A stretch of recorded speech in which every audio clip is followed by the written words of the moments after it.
Hello, everyone. I'm Ryan Jenkins. Thanks for tuning in. I want to provide one communication tip to transform your digital communications.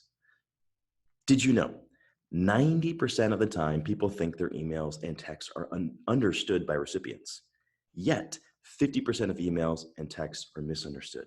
That's a big gap. So what do we learn from this? Well, we aren't communicating as well as we think, unfortunately. And this is especially true when more and more of us are remote working. So what are we to do? Well, let me offer some helpful advice, but first, let me give you some additional context. Let's talk a little bit more about the communication gap and how to be clear in our emotional intent. Now, if you were to receive this text message, how would you interpret this? Now, if I'm doing this live with a large group of people or live on a virtual event, I usually get responses on two camps. There's one side that will say, oh, I take it for face value. It's a nice job. It's a compliment. Then there's the other side that says, no, this feels more sarcastic. And it's really fascinating. And actually, the research backs this up because 60% of the time, two-word messages are interpreted as sarcastic. That's pretty extraordinary. So if you were to send a two-word text message like this, nice job, you might get a response back from the recipient saying, thanks. Now, even that can be misunderstood, right? That could be thanks, or that could be thanks. There's not a lot of a clear emotional intent there. So we can misinterpret this. And this can cause lots of tension as we're communicating, especially digitally.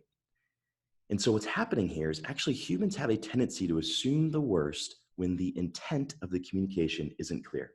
You and I have both experienced this. Now, how do we actually make this two-word text message more clear and make the emotional intent clear? Simply add an emoji. Now there's no way to misinterpret that two-word text message. Simple emoji.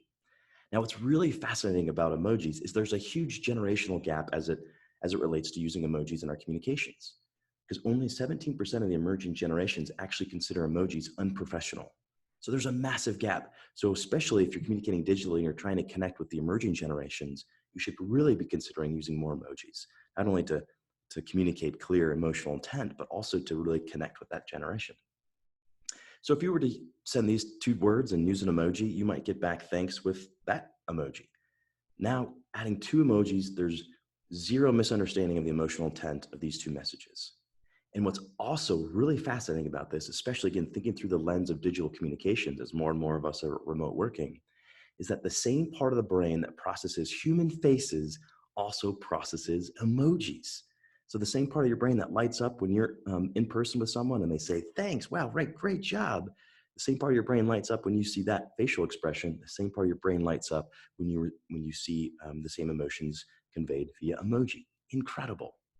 So yes, I'm going to urge you to start using more emojis, but now come on, let's not get carried away here and don't abuse this and use more and more emojis, and then you feel confident. Then you're going to start using GIFs or GIFs, however you interpret that. And if you keep using that or perhaps overstep your boundaries, you might seem out of touch and you might come across as Steve Buscemi, who's trying to portray himself as a high school student. Any fans of Park and Recs, you know what this GIF is all about. So what's the action item here? How do we close the communication gap? So how do you overcome negative biases, hijacking the intended meanings of your communications, and ensure your messages aren't misunderstood 50% of the time? Well, as we just unpacked, use emojis. Use emojis. And or use more descriptive words to clarify the emotional intent of your message. Because if we're not face-to-face communicating, a lot can be left up to the imagination. And again, if there's a gap as humans, we're going to assume the worst. We've got to be more descriptive in our communications, especially as more and more of us are working remotely. I hope this was helpful. If you have any questions or if you want to learn more about bringing content like this to your event or to your organization, send me an email. You can email at ryan@ryan-jenkins.com. I hope you have a great day. We'll see you next time. Thank you.